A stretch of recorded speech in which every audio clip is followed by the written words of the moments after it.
Against my better judgment, I've decided to upload more. I'm writing this on the flight back home, as a preface to this next post. Contained in the package we found before leaving the island was a journal with loose pages placed carefully in between certain pages and a hard drive, along with a note that served as a precursor to what was in the journal. What you are reading next is the word-for-word first-hand account of the man in the bunker. It reads almost eerily like a story at times, to which I can only assume was the result of a man who knew he was on borrowed time trying to put that reality aside for the sake of whoever found this. And there are a lot of entries in this journal, so I will most likely be breaking it up again, whether for the sake of me typing it, or in order to give myself a second chance to stop digging and bury this once more. This was the note attached to the outside of the package. Forgive me for any crude and borderline illiterate mistakes, as my only method of recording these events lies with this dingy old typewriter I found on a desk in these old quarters. This note, along with my personal logbook, will be hidden away in hopes one day it finds someone who knows what to do with this information. If you are reading this, then maybe you are that person. Otherwise, well, I don't know how else to say it other than good luck. The pages of this book are first-hand accounts of the preceding weeks and the events that transpired. The additional typed pages I am now working on will be put in chronological order to fill gaps in those retellings. Additionally, and most importantly, there is a hard drive tucked within the contents of this package. If you are going to open it, have a plan. They will come for you. They won't risk anyone else knowing this, and I'm already on the clock. I risked my life for that drive in ways I only wish to have to recall one last time. It is a raw download of all the files and data stored and recorded in the ship's computer system. Play the audio and video files if you must, but hopefully my words are deterrent enough. They serve as nothing more than evidence, and are described in detail when applicable. I know my time is limited, as they've surely figured out someone is missing by now. I managed to get off that ship in a stolen life raft, made it out here to the lighthouse, on this island, or what's left of the island. For what it's worth, a bit about me. I joined the Marines back in the early 2000s as a means to pay for education. After a brief stint in the military, I went on to pursue physics, eventually narrowing my field of study to quantum theory. I don't have time to explain in great detail some of the projects I've been a part of, but a lot of it pertains to multidimensional research.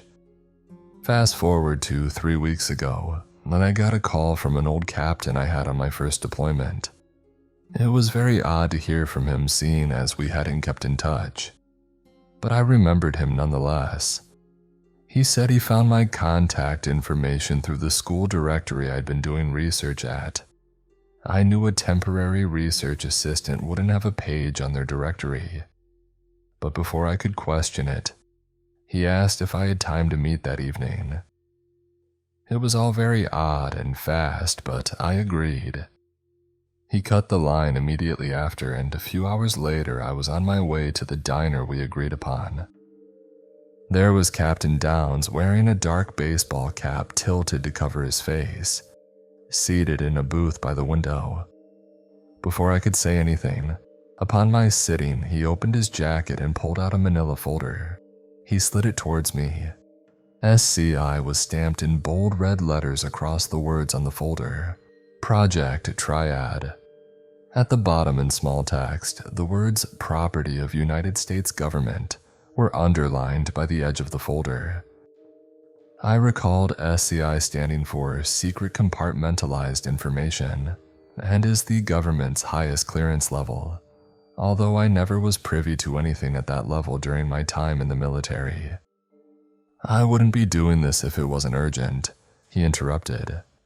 I flipped open the folder, and inside was littered with old photos of a town under construction. Back in 1915, right after World War I had just began, the government knew that the United States was far behind other nations when it came to scientific and technological breakthroughs, despite what the history books say. As a result, Wilson sent a whole lot of taxpayer dollars to fund a secret research project, hidden behind a government-sanctioned paper trail. There's not a lot about what the goal was other than to militarize some sort of breakthrough these scientists were after. The photos were black and white, one depicting a small cul-de-sac. There were figures dressed up, but they weren't people, they were mannequins. The captain went on. There was a small island off the coast of New Zealand that had been bought by the government under a bunch of fake shell corporations. It was supposed to serve as the base of operations for the experiment, despite their best efforts to scrub it. Officially, the record is that it was simply a way too early attempt at what later became the basis for the Manhattan Project. That's what those photos were. It was of a bomb testing site. The cars, the mannequins, the suburban houses, all very set up to look like a superficial town living the American dream. I slid the next photo behind the other papers and began scrutinizing the next one. It was of a tall lighthouse.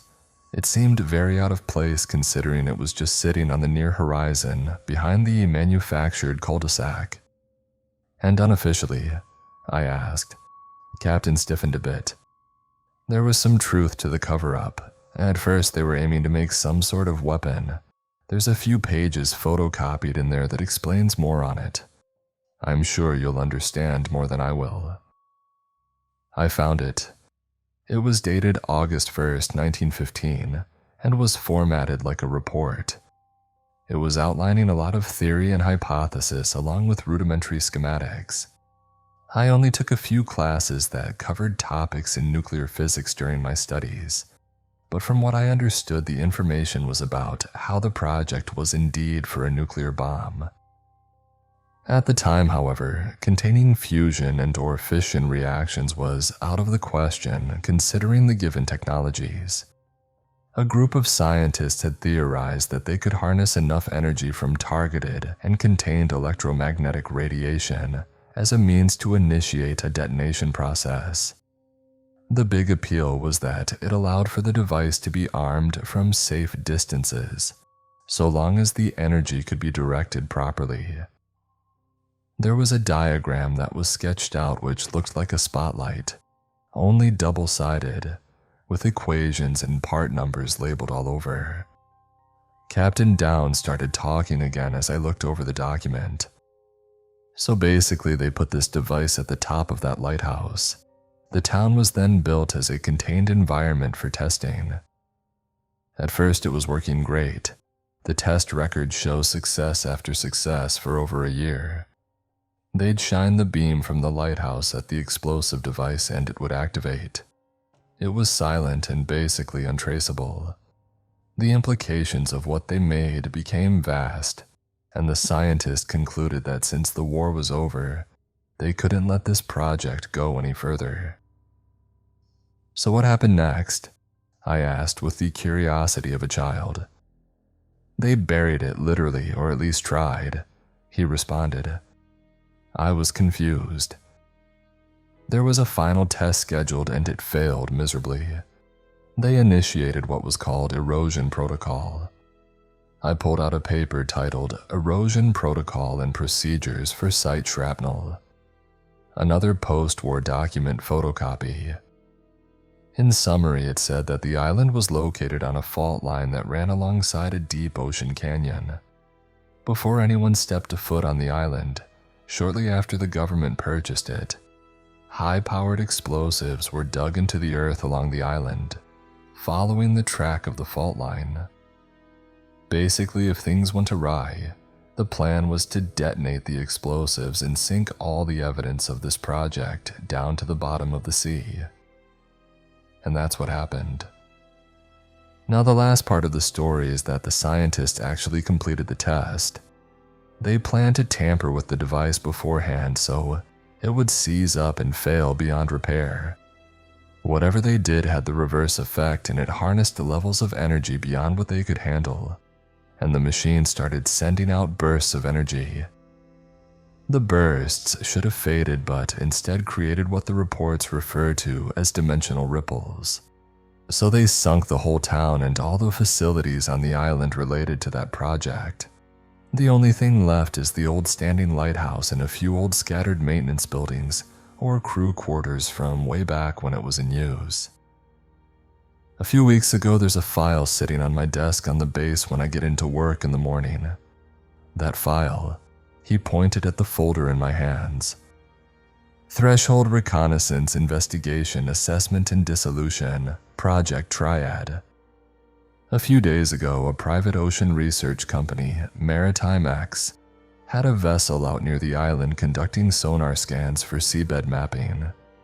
They were operating close to the site of the underwater canyon, and they lost 2 submersibles. They notified the Coast Guard, and about 48 hours later, pieces of the submersibles began just floating up to the surface. They all looked to have severe heat damage and burn marks. In the folder were pictures of the wreckage described on the deck of a very large ship. Their submersibles transmit footage to the servers on the ship, so they were able to live stream the dive up until they lost contact. He slid a tablet over to me. A video was queued up. I hit play and couldn't make out much. It was clearly dive footage, a vast blackness with particles floating across the screen as the camera descended. The footage went static briefly, then cut back. The depth gauge on the display kept increasing, 9,000 feet, 9,100 feet. I fast-forwarded a few seconds to where the screen began to focus. The gauge read 15,000 feet. The static was cutting in and out, and the video was almost unwatchable. A toppled-over house came into frame, littered with debris nearby. Wedged into the cliffside was another half-standing home. I gasped as a mannequin floated close to the camera, quickly in and then out of frame. In the corner of the screen, a sliver of an elongated silhouette flashed by, and then the camera feed cut. They found the town, underwater. How? I was filled with questions. Listen, I've already said far more than I should have, Captain Downs said. I called you because the higher-ups are having me put together a group to investigate this. The research vessel is still out there, commandeered for the past few days by the Coast Guard under the guise of pirate activity in the area. It's a big ordeal, and the less you know for now, the better.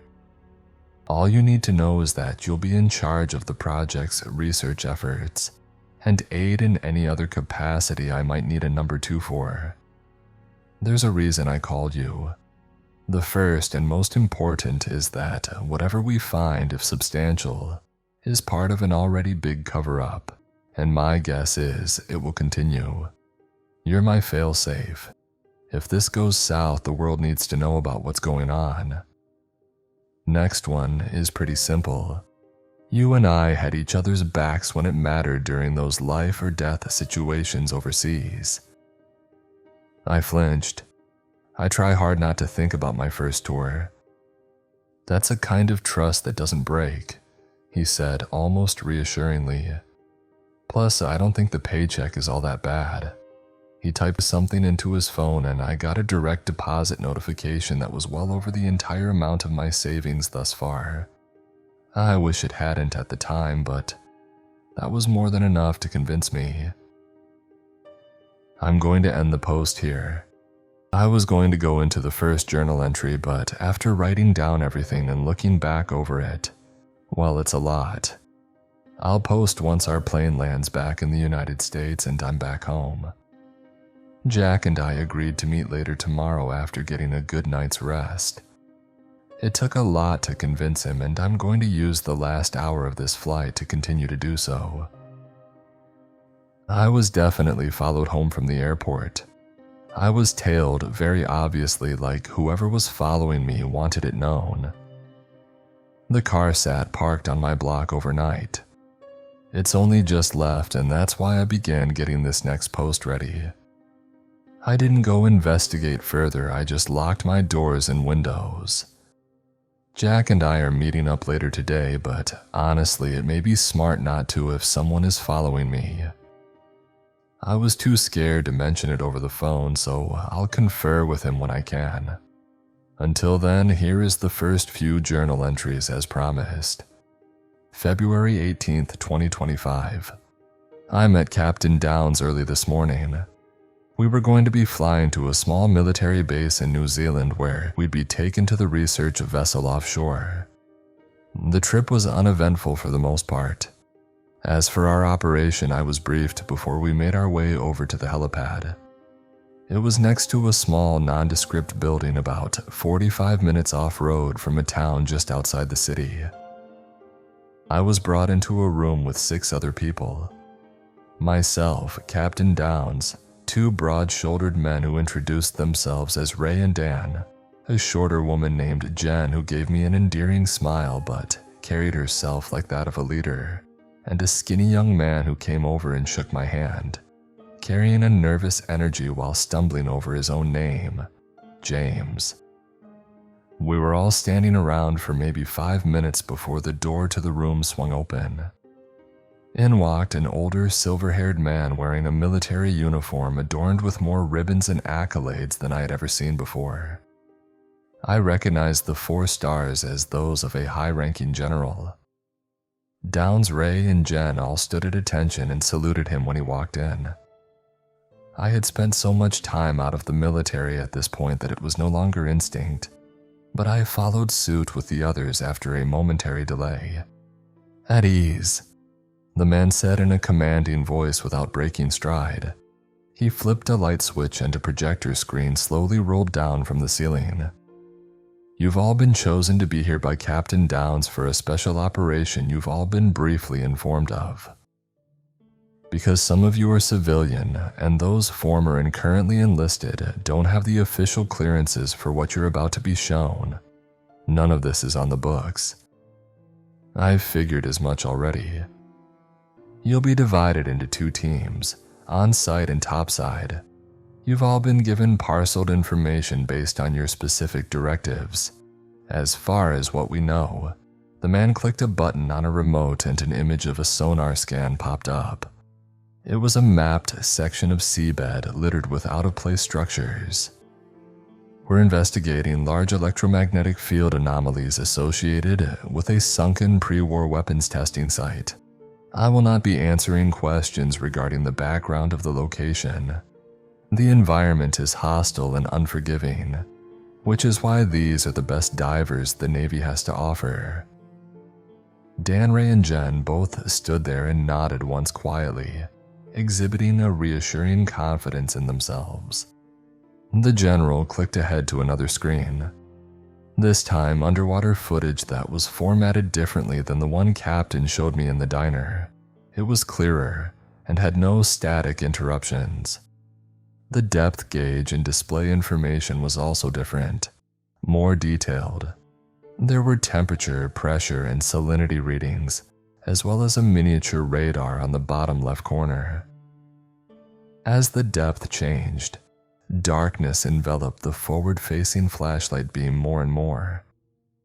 Eventually, once the gauge reached 10,000 feet, the salinity readings dropped to near 0 levels, and the pressure dropped to that which would be expected at only a few hundred feet. This underwater canyon that the site was buried into ended up preserving the site. Apparently at the depth the canyon begins, it's like the whole thing is like a big freshwater lake. The testing done at the site had effects that lingered once it was destroyed. The footage playing on screen changed from blackness to an outline of a house, standing semi-upright. Debris could be seen floating around inside the broken windows as the camera zoomed into the structure. The perspective then zoomed out and panned a bit further to the side. 2 other houses stood among a wreckage of broken rocks, concrete, and mangled car parts. There were mannequin limbs floating as lifelessly as they once stood. The camera did a full 360-degree turn, showing the leftover foundation of a house as its structure sat mangled next to it, and a canyon wall was littered with out-of-place materials, pieces of rooftops and walls, all suburban. The whole thing was eerie. Something about man-made structures this deep underwater seemed so out of place. I noticed there was no mention of the shadow I'd seen in the video in the diner. Something told me not to ask. The screen switched again to a paused video. It was an underwater infrared view of the testing site. Because there was no heat that far down, there was pretty much nothing to make out on the screen, and the main structures were scarcely outlined for reference by whatever computer program was being used. "This is what we need to stop," he said, playing the video. He continued, "Once we got on site, we set up deep-sea cameras as well as more environmental markers to have a clear map of the area. Every day since they've been set up, these abnormalities have been appearing. They're at the same exact times as the highest readings of the electromagnetic field spikes." The screen quickly showed a succession of 3 quick flashes in different spots around the structures. The video played again in slow motion.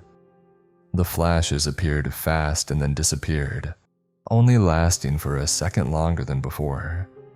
They seemed to look like slits in the screen followed by a bright flash. "And that's all we got," the general said, flipping the lights back on and retracting the screen back up. "You'll be briefed with more specifics for your individual roles once we get on board the vessel. The first dive is scheduled in 48 hours. You'll all answer to Captain Downs from here on out. He'll have a direct line to me." "Thank you, General Howard," Captain Downs responded. Howard walked out of the room without skipping a beat. "Get yourselves together and meet outside at the helipad," Captain said. We were ushered outside and given small containers. I could tell they were heavy-duty Faraday cages, basically containers that can protect electronics from incoming electromagnetic fields. All personal electronic devices are to be placed in these cases. He came around and pulled out a lock for each of our containers. A Marine stepped out of the helicopter and over toward us. He picked up each of our containers, labeled our names on them, and stowed them in the back of the helicopter. February 19, 2025. Today was uneventful. The helicopter dropped us off late last night on the deck of a huge aircraft carrier that had been anchored off the port side of the research vessel. There were a few small Coast Guard boats there at the time as well, but they were gone by this morning, probably to refuel. In what would be an otherwise mundane journal entry, there was something of note.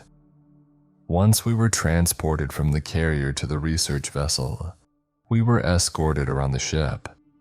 It was a repurposed cargo freighter fully modernized with the most up-to-date technology.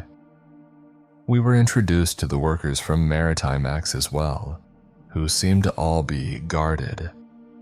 Wherever one of the employees from the company were, there were armed guards stationed nearby. They were being given all their normal freedoms, and supplies were brought in daily with each worker able to submit their own personalized shopping lists. There was only one rule they had to follow that the others didn't: a strict sort of curfew. All Maritime X employees were to stay inside after sunset. No going out on deck unless on assignment and escorted by armed personnel. It was oddly specific, but for the life of me I can't understand why. That's not what I'm paid to figure out though.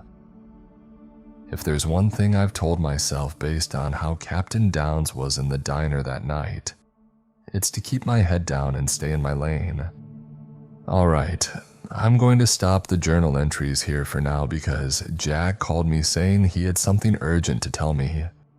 He's on his way over now, so I'll come back and finish up this post so I can let you know what happens. Jack was followed home from the airport last night too. He didn't need any more convincing to keep investigating this further with me. We were in too deep whether we liked it or not. What couldn't you say over the phone? I asked him, the anticipation building to an all-time high at this point. I woke up this morning and booted on my computer. Before I could do anything, a chat room window opened unprompted. I couldn't control it. A message typed out, "Stop looking." Before I could do anything, my whole screen froze. I tried keyboard inputs to reboot the PC, but nothing worked. The screen went black and the computer turned off. Hasn't been able to turn back on since. His words felt icy. "What do we do?" he then asked me nervously. I didn't know how to reply. I don't right now. I'm going to end the post for today here. I'll post the next journal pages tomorrow and update accordingly.